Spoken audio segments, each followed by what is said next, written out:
Assalamualaikum warahmatullahi wabarakatuh. Kami dari kelompok 16. Di sini kami akan mempresentasikan paper kami yang berjudul Identifikasi Kekerasan Terhadap Anak pada Masa Pandemi COVID-19 di Indonesia. Di sini ada saya sendiri Anikun Saidatul dan rekan saya Nindi Putri Ramadhani. Kekerasan dalam keluarga sering terjadi, apalagi pada masa pandemi COVID-19 seperti saat ini. Seringkali anak menjadi sasaran orang tua dalam meluapkan emosinya, sehingga berdampak terhadap penurunan pengembangan kemampuan anak yang diakibatkan oleh tekanan psikis. Di sini kami membagi pembahasan menjadi 4 pokok pembahasan.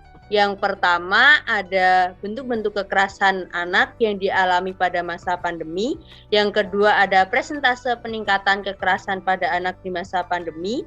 Yang ketiga ada peran pemerintah dalam mengatasi kekerasan pada anak. Dan yang terakhir adalah kesimpulan.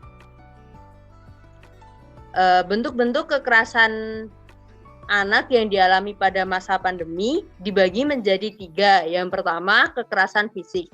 Bentuk-bentuk kekerasan fisik pada anak diantaranya tindakan pemukulan, menendang, mencubit, menjewer, menyeret anak, tindakan pelecehan seksual, dan tindakan kekerasan fisik lainnya. Kekerasan pada anak dalam bentuk kekerasan fisik yang dialami dampaknya terlihat dan dapat ditandai dengan luka lebam, bekas gigitan, bekas luka yang sering ditutup-tutupi, dan perilaku anak yang terlihat ketakutan melihat kehadiran orang tertentu. Yang kedua ada kekerasan emosional. Kekerasan emosional yang biasanya terjadi dan dilakukan orang tua kepada anak adalah menghina, memelototi, mengancam, menghardik, membandingkan, menyalahkan, dan mengabaikan. Kekerasan emosional juga seringkali disebut sebagai kekerasan psikis, di mana anak merasakan perasaan tidak aman dan nyaman yang disebabkan oleh tekanan. Dan dampak dari kekerasan emosional ini baru terlihat di kepribadiannya dan sikap anak seiring proses pendewasaan. Dan yang terakhir ada kekerasan sosial. Penelantaran anak adalah sikap dan perilaku orang tua yang tidak memberikan perhatian yang layak terhadap proses tumbuh kembang anak. Sedangkan eksploitasi anak adalah sikap diskriminatif atau perlakuan sewenang-wenang terhadap anak yang dilakukan keluarga atau masyarakat. Dampak terjadinya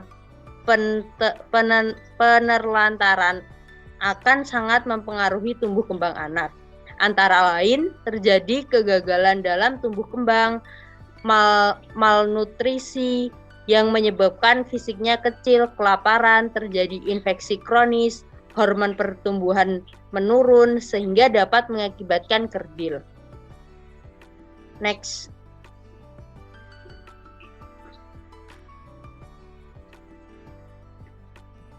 Kemudian di sini ada presentasi peningkatan kekerasan pada anak di masa pandemi. Jadi dari data Kemen PPA ditunjukkan bahwa data kekerasan pada anak kian meningkat dari tahun ke tahun. Di mana dari data jumlah kasus tahun 2019 atau sebelum pandemi sebesar 11.057 kasus dan meningkat sebanyak 221 kasus atau sebesar 1,9% dalam persentasenya di tahun 2020, yaitu setelah pandemi terjadi, dengan total kasus 11.278 kasus. Jadi data ini bisa dilihat bahwa kasus kekerasan pada anak ini mengalami peningkatan yang cukup banyak jika dibandingkan sebelum pandemi terjadi. Jadi peningkatan angka kekerasan pada anak ini salah satunya adalah stres yang ditimbulkan karena situasi sosial selama pandemi, di mana banyak kebiasaan dan peraturan baru baik dari pemerintah maupun norma masyarakat yang dimana dalam prosesnya itu membutuhkan adaptasi, dan dalam proses adaptasi itu tersebut menimbulkan masalah-masalah baru seperti stres yang ada dalam para anak-anak. Next. Kemudian di sini ada peran pemerintah dalam mengatasi kekerasan pada anak. Jadi pemerintah itu mengatasi kekerasan pada anak dengan upaya yang bisa dilakukan untuk mencegah meningkatnya angka kekerasan terhadap anak.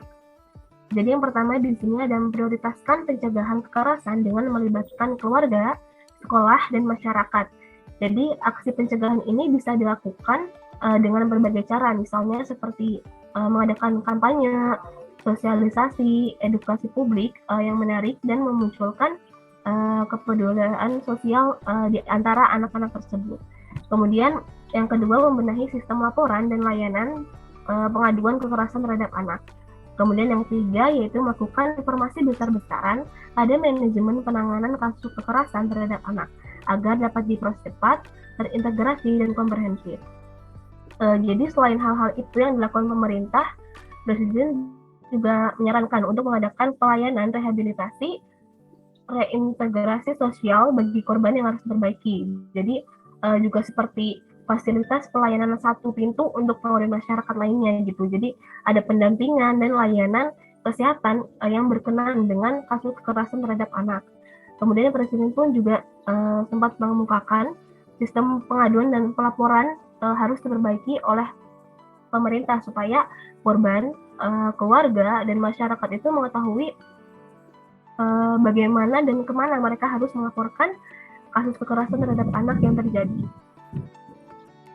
Dan di sini ada kesimpulan dari presentasi kami, yaitu jadi kekerasan dapat terjadi di lingkungan dalam maupun luar keluarga.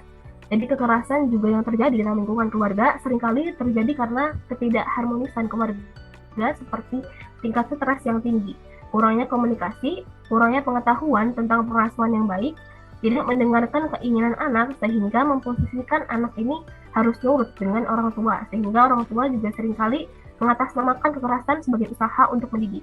Dan kasus kekerasan yang sudah cukup parah di Indonesia ini ditambah tekanan sosial masa pandemi menjadi semakin parah terjadi, dan seringkali orang tua ini juga melakukan kekerasan pada anak tanpa harus berpikir seperti itu.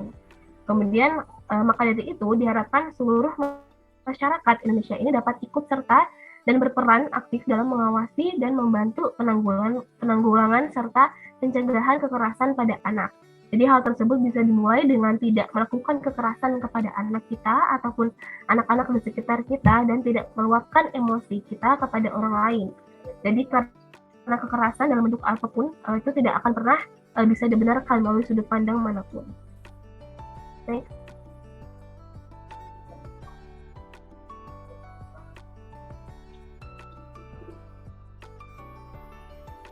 Dan berikut ada daftar pustaka atau sumber yang kami gunakan untuk mengerjakan tugas yang kami presentasikan ini. Baik, sekian mungkin dari kami. Kurang lebihnya kami mohon maaf. Dan semoga apa yang kami jelaskan ini dapat bermanfaat. Terima kasih. Wassalamualaikum warahmatullahi wabarakatuh.